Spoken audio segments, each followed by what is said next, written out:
Hello there, my name is Leslie, and I live in Jonesboro, Georgia, which is right outside of Atlanta. And the purpose of my video is to provide some information, insight, and helpful tips for women that have decided to have a hysterectomy or you're seriously thinking about having a hysterectomy. So back in 2019, I had a total bikini cut abdominal hysterectomy. And before I had my surgery, I asked a lot of questions that my gynecologist was very happy to answer. And so that would actually be my very first tip is to ask questions. This is a type of surgery that a woman will only go through one time, unlike, say, a pregnancy. So your level of knowledge about a hysterectomy, if you're anything like me, is probably pretty, very minimal. But remember, it is a major surgery. And even if you decide that you need to, jot some questions down on a notepad or put them in your phone on a notes app, whatever will help you to get all your questions answered during your doctor's visits. And so that would actually be my very first tip. So now, disclaimer, I am not a doctor. I am not in the medical field. And all the information that I share is just my own personal experience, thoughts, ideas, and suggestions. I also watched quite a few YouTube videos of ladies who had gone through the same surgery, who also offered tips and shared experiences either before, during, or after. Also, disclaimer, my surgery was 5 years ago, February of, like I said, 2019. And some of the information that I share may be outdated. And then also, some of it may be only relative to Georgia and not the state that you live in.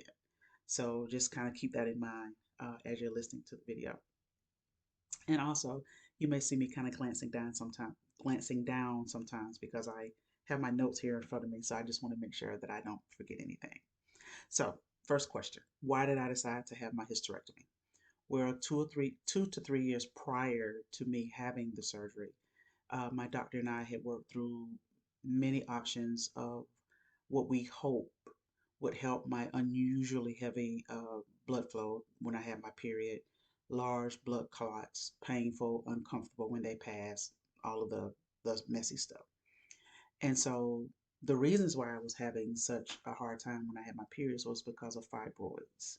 And so we were trying to kind of work around what would be the least invasive or not so invasive procedures to help with that. But the symptoms got worse and worse.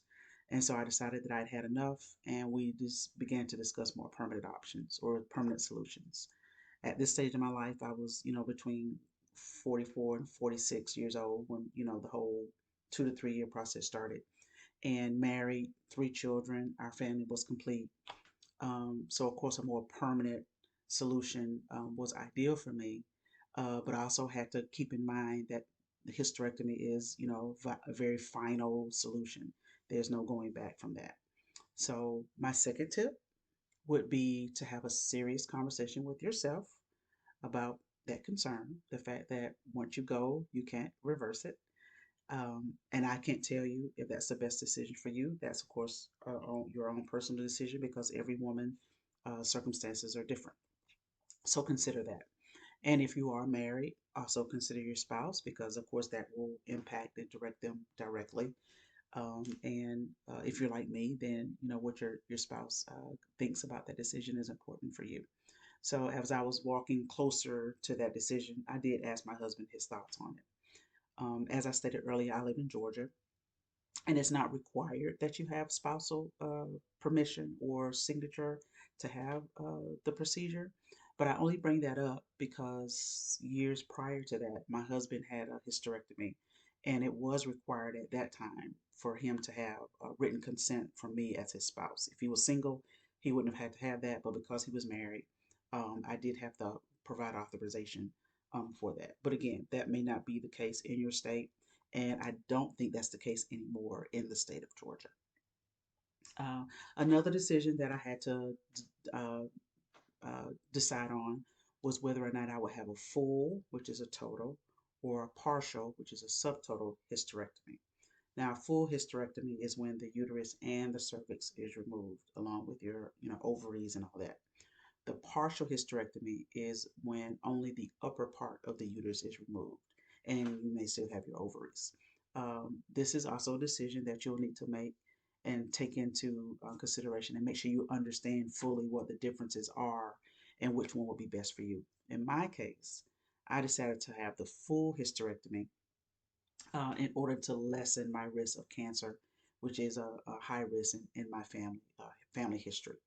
But another symptom that my gynecologist wanted to make sure I understood was that if I did decide to have the full or the total hysterectomy, that I would immediately go into menopause. And I'll share more about that a little bit later.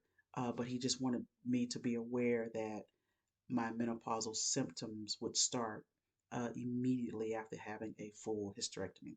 But ultimately, I did decide to have a full hysterectomy. So another thing that I had to also take into consideration, I do work a full-time job, and I did then as well. And so you will be out of work for a few weeks. For me, I was out of work for 8 weeks, as my doctor had told me I would be out at least 6 to 8 weeks, depending on my rate of recovery and the type of surgery that you're having, type of hysterectomy that you're having. And for my job, I had to submit medical paperwork that was required by my employer. So this, in my case, it was short-term disability. The paperwork would be complete was completed by my doctor's office, and then I submitted it back to my HR department, and they sign off on it. And then you have a date that you're going to be leaving, and then a date that you're going to be returning, based on what your doctor fills out on the paperwork. Another thing that I had to be walked through and made sure I understood was my gynecologist used a nerve block during my surgery. So one of the pre-op stops along the way to my surgery was going by the hospital, filling out that necessary paperwork, turning in insurance information, and also meeting with the anesthesiologist where he explained in detail what the nerve block was and how it would be administered because he would be the one that would be doing it. So then on the day of the surgery, the anesthesiologist will perform the numbing while you wait to go into the surgery. So you're basically numb from, you know, your entire abdominal area is numbed. And so once you come out of surgery, although you'll feel some pain, it won't be as painful because of the fact that you have that nerve block. And so what that also means is while you're recovering at home, you'll continue to be numb while you're recovering. At my 5th week, while I was home, I was still very numb, but I could also tell it was wearing off because I was beginning to feel tingling and sensation and itching and sensitivity and tenderness. And both my gynecologist and the anesthesiologist said the numbness would last for a while, for quite some time, almost up to a year. And believe it or not, up to about a year, because like I said, I had mine in February. Um, I really was still numb up until that December, January, February time frame. So time in the hospital. I was in the hospital for 3 full days. My surgery was on a Monday afternoon. I had to be to the hospital at 11 a.m. Surgery was at 1, and I went home Wednesday afternoon. So some of the stories that I heard from the ladies of some of the YouTube videos that I watched, their hospital experience was that they had to have a bowel movement and a certain level of urine output before they would be considered ready to leave for the hospital. And in my case, that was not my experience. I was required to pass gas, and yes, I did have to have a certain level of urine output before my doctor could say, okay, you're okay to go home. But I did not have to have a bowel movement. Now, I don't know if that's your specific doctor's, uh, recommendation or how that works, but quite a few women said that that was required for them, and that was not the case for me at all. My gynecologist did check on me every single day. He would check my incision to make sure, my cut, just to make sure it was healing properly. He was checking my urine output to see what that looked like. He would ask me about my pain levels. And so I got a chance to ask him any questions that would come up, like through the night or whatever, or through the day whenever I saw him. So that was very helpful to be able to just continue to ask questions of him through that process. Now, you probably won't get a lot of sleep while you're in the hospital. The nursing staff where I was, they literally checked on me every 2 hours without fail. I mean, it's almost like they had a timer at the nurse's desk that said, okay, now it's time to go check on Mrs. Chase. And so I didn't get any sleep because they were coming in, checking my vitals, putting the oxygen thing on your finger, checking my leg compressions, which I'll talk about a little bit later, checking my fluid drip, just all kinds of things. So they were constantly coming in, checking to see what my pain level was. So, and another thing was they were constantly pushing lots of fluids because again, you have to have a certain amount of urine output before you're allowed to go home, and so they were constantly pushing water, juice, sodas, milk. It didn't matter. Anything you wanted to drink, you could have. But also, what I could not have was anything solid until I passed gas. Until I passed gas, I could not have anything solid at all. It was only liquid diet until I passed gas. And once I passed gas, I was able to eat. Um, Another unusual experience that I had while I was in, or a usual experience that I had while I was in the hospital, was that I was not hungry while I was there. Now I don't know if that was because of the numbing, the nerve block, which that's probably likely what it was, but I had no appetite at all. So even when I was ready to finally eat solid foods, even with having my husband bring food from the outside, I did not have an appetite at all, and I actually wasn't hungry for the first 2 weeks. Um, Again, it may have been because of the nerve block, and I just didn't have that hunger sensation, but I did not have an appetite at all. So a little about my incision, the type of cut I had. So again, I had a bikini cut, so that's a cut from left to right underneath the belly button, and that was a first time experience for me. I have 3 children. All of them were birthed vaginally and natural, so I didn't have to get cut at all. I didn't have any tearing. Um, so I had never been cut before in that way. So I did have quite a few questions about that process and the healing through that, and what I should expect or not expect. And so once I got home, I actually did have one incident, a scare, where I thought my wound had opened up. And so it totally freaked me out. And I asked my husband to take me to the emergency room, and they quickly took me back, and it turned out to be completely normal. Apparently, from the inside, I was healing perfectly fine, and it was just a little opening on the outside that I could see, but behind that wall, it was healing just the way it was supposed to. So just so you know, there's nothing covering your incision. You don't have like any bandages or anything over it. You can see yourself healing every day. So with me checking it and me seeing how it didn't look like that the day before, and then I woke up and saw that it kind of freaked me out. But they assured me it was fine, and sure enough, it was. So, talking about once you get home, and we'll go back to the hospital visit in a little more detail also, but I want to talk about the type of support you'll have when you're at home because that's another area of importance that I want you to consider, especially that first week. You will not be able to take care of yourself alone. You just won't. Number one, you won't have the mobility because you'll be in so much pain as far as being able to move, that you'll need someone to assist you, either sitting down or standing up or getting in your bed. It'll just be helpful for someone to be there to kind of just make sure you don't fall and to kind of help you when you need to get up and go. Thankfully, like I said, I had my husband and my children there to help me throughout the process. And another thing is you'll likely be heavily medicated, just to help with the pain management. Now, the first week that I was home, I was on oxycodone, and it was a much longer prescription, but I took myself off of it that first week, because of the dangers that you can have with getting addicted to it. So I took myself off of it after the 7 days, and then I just managed my pain with ibuprofen, which worked just as good.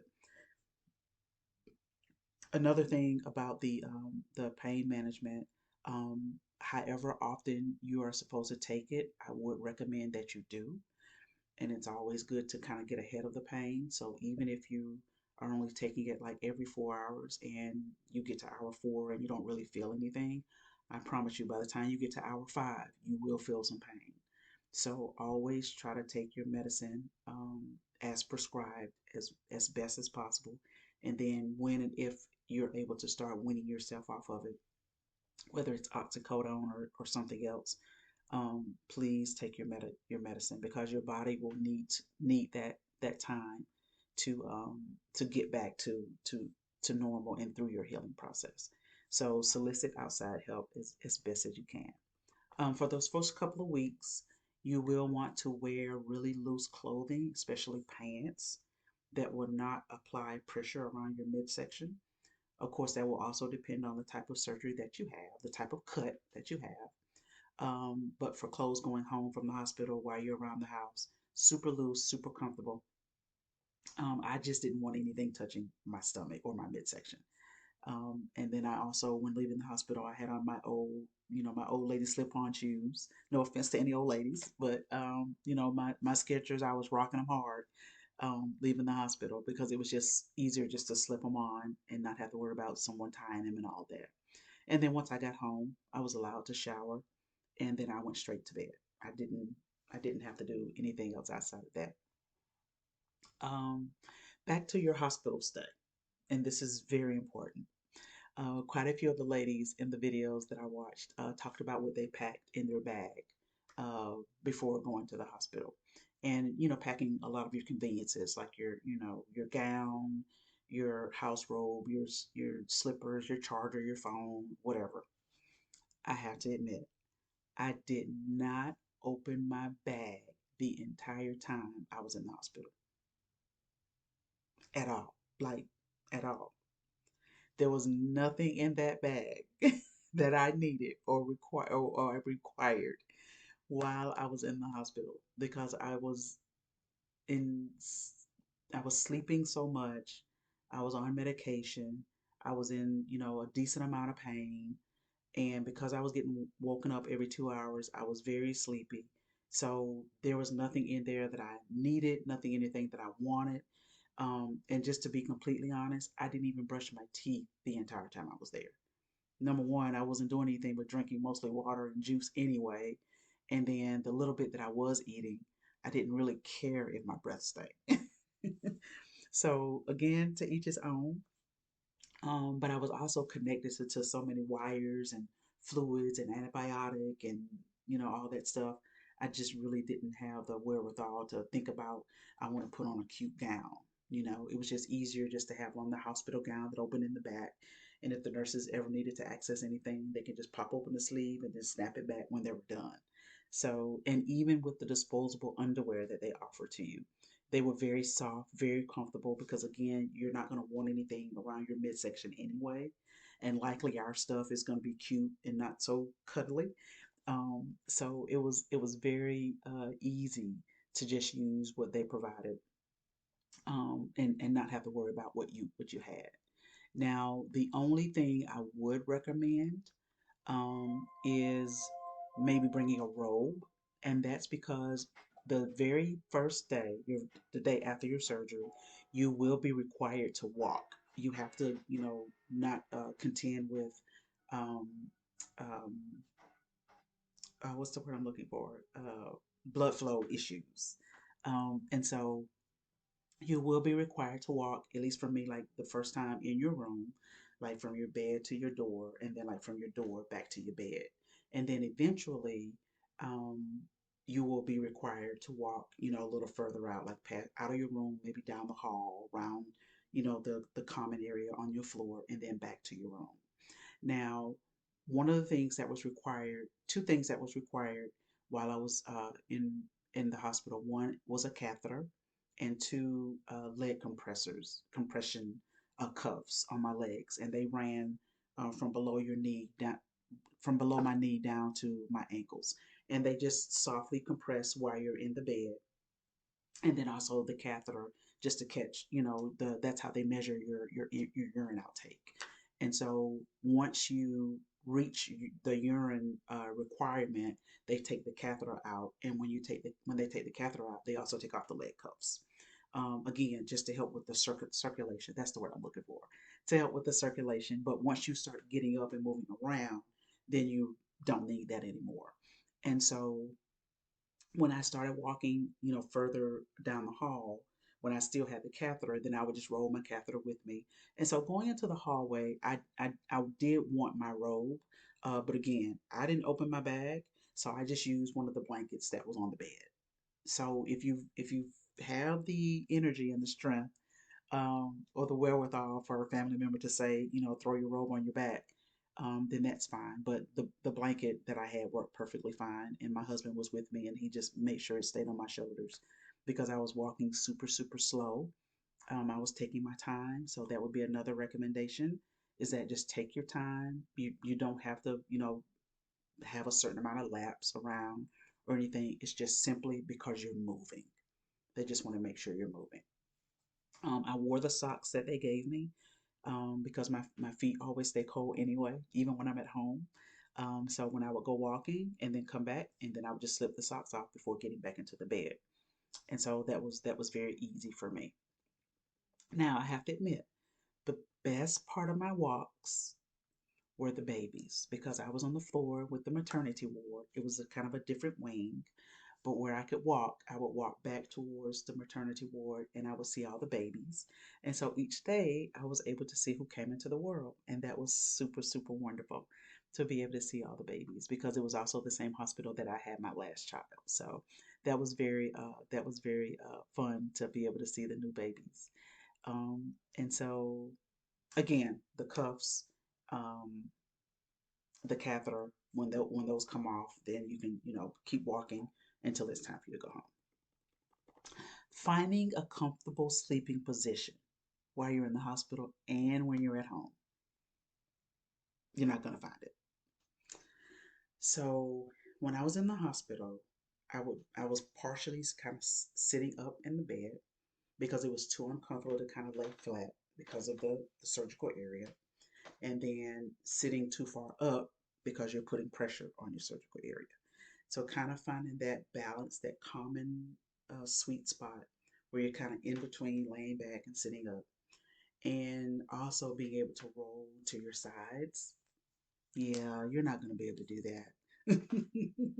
Unless your doctor has you on some kind of medicine where you just can't feel any part of your body, it's just not going to happen. And then even when you get home, it's going to be the same thing because you're going to think, oh, I'm going to be back in my bed and back in my sheets and my pillow and my comforter and my favorite blankie and all of that. And your body's going to say, mm-mm, not for a few more weeks. So just find a comfortable position and just try to sleep as best as you can. At least when you do get home, you'll be in a much more relaxed environment without all the interruptions. And so you should be able to sleep a little better. So I will say that. Now another thing that I used when I got home was a toilet seat riser. Those are the kind where you can have the handles on the side of your, or like that's on around your toilet, and that was helpful when it was time for me to sit down, just to not have that pressure around your midsection when it's time for you to sit down, and then also when it's time for you to stand back up, just kind of helping you with that support. Now, again, that first week, you're going to have someone there with you that will hopefully help you with that. But, and again, this is not something you have to have. This was just something that, I thought about having just to help me. And I think we probably just had one from one of our parents too. And so that was also very, very helpful. But if you know you're going to have someone there with you, then you may decide that you just don't need it, or you may not have the space for it. So either way. Um, Going back to the type of surgery you have, I want to touch on that just a little bit more, as well as talking about the menopause. Will you have your ovaries removed? Because that is what is my understanding that that's what actually takes you into menopause. And so you can have the type of hysterectomy partial, where you don't have your ovaries removed, and then you don't go into menopause until it's time for you to actually go into menopause some years later. But if you do have a full or total hysterectomy, where your cervix and your uterus and your ovaries are all removed, basically your womb is removed, That's what sends you into surgical menopause. Surgical menopause. Um, my surgery was on Monday. I started having night sweats, hot flashes, even a little bit of a mood swing on that Tuesday. Now, before then, I had never had a hot flash. I had never had a night sweat in my life. But that Tuesday, oh yeah, I experienced it all. So my doctor did expect me to have that. So I don't remember if it was Monday or Tuesday, but he did give me an estrogen patch, and that helped calm down all of those. It must have been Tuesday because I do remember on Tuesday having those symptoms. So it must have been Tuesday when he applied the patch. But it was, the very next day. And although it didn't totally eliminate the symptoms, I definitely could tell the decrease in them. So it did help dramatically reduce them. I did not stay on the patch though, because for me and my family history, staying on estrogen can contribute to certain cancers in your family.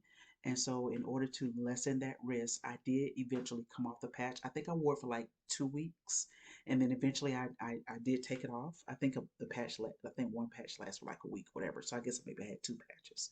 But either way, I eventually did come off of the patch, and then I just went on my own journey as far as finding what would help me with my uh, with my menopause symptoms, and that'll be another video at another time. Um, and again, we already talked about the pain management with the oxycodone that first week, and then after that, I controlled my pain with ibuprofen. Um, my next suggestion is to just take it week by week. You're gonna start feeling yourself getting better as time progresses. We again, the most discomfort and pain you'll be is in the first 2 weeks. To your first 2 weeks, you're not gonna want to move, but you'll need to move in order to again keep everything moving and circulating. Um, but also, everyone's household is different. So I didn't have to contend with stairs because we live on a flat level. We live on a ranch style home. So my master bedroom and bathroom is on the same level as my front door and back door and garage. Your home may be set up where your master bedroom may be on the second level or the third level. So think about whether or not when you get home from the hospital, if you're going to just have a setup downstairs so you don't have to, worry about going up the stairs, or if you're going to get home, go upstairs and then just stay up there for like the first week or two. So everything that you'll need will just be, brought up to you upstairs because it will be pretty difficult for you to keep going up and down those stairs and not hurt yourself while you're healing those first couple of weeks. And then after that, just monitor yourself week by week as far as how much you can handle. And, of course, your doctors will give you all your limitations and all of that, not lifting anything or whatever, bending over and all of that. But just from my experience, as far as, just monitoring yourself week for week. And if you don't feel like you're ready to do it yet, then don't. I was given permission to drive after 1 week by my doctor, but I was not given permission to drive by my husband until week two. So when I went into week two, if I felt like I needed to go anywhere, if I wanted to go anywhere, my husband drove me, and he was just like, "No, you're not driving. You're not driving. You're not driving." So I was grateful for that because he was just looking out for me. And in all honesty, if I was still on that oxycodone, I probably wouldn't have been able to drive because it literally, like, if you take it, 5 minutes later, you're knocked out. 5, 10 minutes later, you are knocked out. So I probably wouldn't have been able to drive anyway. I just wouldn't have been clear enough and awake enough. But again, I had taken myself off of it that second week. So um, I don't know if I would have been in enough uh, comfortable comfortable situation to drive as far as being able to move my arms and all that kind of stuff when you're driving. Um, but I believe by week three, whenever I had to go back for my follow up, I think I did drive myself, but I didn't have any issues. And I just took my time. I didn't have to rush because I hadn't gone back to work yet. So it was um, it was very helpful to have my husband do that. So another suggestion that I'd like to offer are compression panties. I did not find out about these until after I got home from the hospital, and so I did order some, and they were very helpful once I received them. But I would suggest that you look into buying some compression panties that are designed specifically for hysterectomies. And I'll drop a link down below just so you can look into those. Um, Again, my surgery was 5 years ago, so I don't know if they're as accessible as they were back then. But the type of panties that I ordered, they were even specific to the type of hysterectomy you were having. If you were having a partial, they had a compression panty for that. If you were having a full, they had a compression panty for that. If you were having a traditional, like bikini cut, they had a compression panty for that. If you were having the laparoscopic kind, they had a compression panty for that. And they had different kinds because it was based the compression design was based specifically on the type of hysterectomy you were having. And I thought that was amazing. And sure enough, when I got them, they were wonderful. They were wonderful. They did not compare to our regular panties at all. When I put so first of all, they're very high waisted. They will come right up under your breasts, um, and they just kind of hold you still. They just kind of lock you in, and they keep everything just kind of right there where it's not moving, and it doesn't cause any friction against your clothes. I don't know if it's lycra. I don't know if it's spandex. I don't know, but I just know it worked. And I wore those even when I went back to work, like that first week or two, because now of course you're moving a little bit more than you were when you're at home. You're, sitting down or standing up a little bit more than when you're at home. And for me, it was a desk job, so now I'm sitting behind my computer for 5, 6, 7, 8 hours, which I wasn't doing at home. And those compression panties, oh my gosh, they were heaven sent. They were an absolute heaven sent. um, so if you want to ask your doctor if he recommends those, especially if your doctor is a female and she's had this surgery before and she may have used them. My doctor is a male, so he wouldn't have used them, which is probably why I didn't ask him about it.